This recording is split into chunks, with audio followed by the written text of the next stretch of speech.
crente bíblico, ele não bate no peito e diz assim: devo minha fidelidade à minha fé. Ele diz: devo minha fé e fidelidade à graça de Deus. Devo minha fé e fidelidade à graça de Deus. Esta é uma doutrina muito importante do Novo Testamento, que tudo é pela graça. O apóstolo, inclusive o apóstolo Paulo aos Coríntios, perguntará, 1 Coríntios 4, verso 7, e que tens tu que não tenhas recebido? E se o recebeste, por que te vanglorias como se o não tiveras recebido? É uma boa pergunta. Então, a gente às vezes precisa reposicionar aí a nossa forma de pensar. Assim, a maneira correta de interpretar esse assunto, desse sofrimento, da característica desse lamento de um atribulado, como diz o salmista, a maneira correta de interpretar esse assunto não é perguntar-se assim: como é possível uma pessoa que tem fé experimentar um sofrimento desse, um abatimento, um desencorajamento, ou, se você preferir, uma depressão, ou ter um problema mental? Como é possível? Mas essa é a maneira típica da indagação do chamado movimento da saúde e da prosperidade. Este movimento transforma a fé por si mesma em conteúdo meritório e como a base de toda a saúde e bem-aventurança. Entretanto, as coisas não são assim. Este ensino pode ser o ensino dos amigos de Jó, mas não é um ensino bíblico. O crente, à luz da Escritura, ele diz o Senhor Jesus, porque ele é pobre de espírito, ele reconhece a sua insuficiência e ele depende inteiramente da graça de Deus. Então, o crente que compreende a sua insuficiência, que entende que tudo é resultado da graça de Deus, ele pergunta-se de uma outra maneira.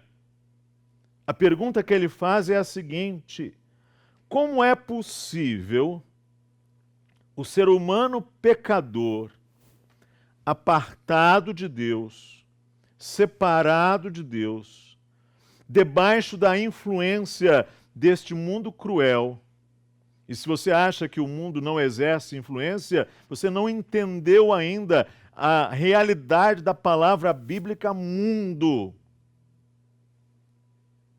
Como é possível o ser humano pecador, apartado de Deus, debaixo da influência do mundo caído, cruel, esse mundo cruel, rebelde, esse mundo confuso, insensato?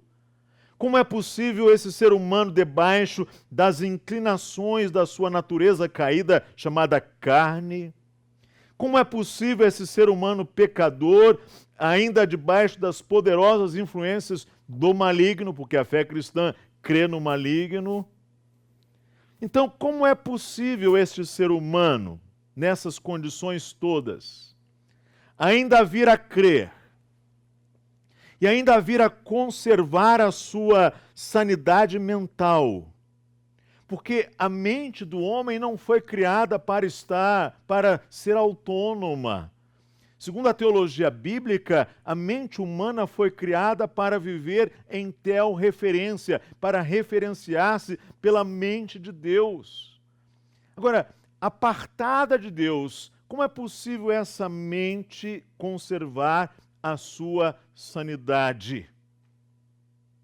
À luz do texto bíblico, a resposta é apenas uma: somente pela soberana e gratuita, permitam-me a redundância, soberana e gratuita graça de Deus. Eu termino dizendo, insistindo para você observar essa pergunta: como é possível ao ser humano inteiramente apartado de Deus ainda vir a crer e também conservar a sua sanidade mental neste mundo caído. Se não for a graça de Deus, o ser humano entra em declínio físico, em declínio mental, espiritual e moral. E nisso nos incluiríamos, eu e você.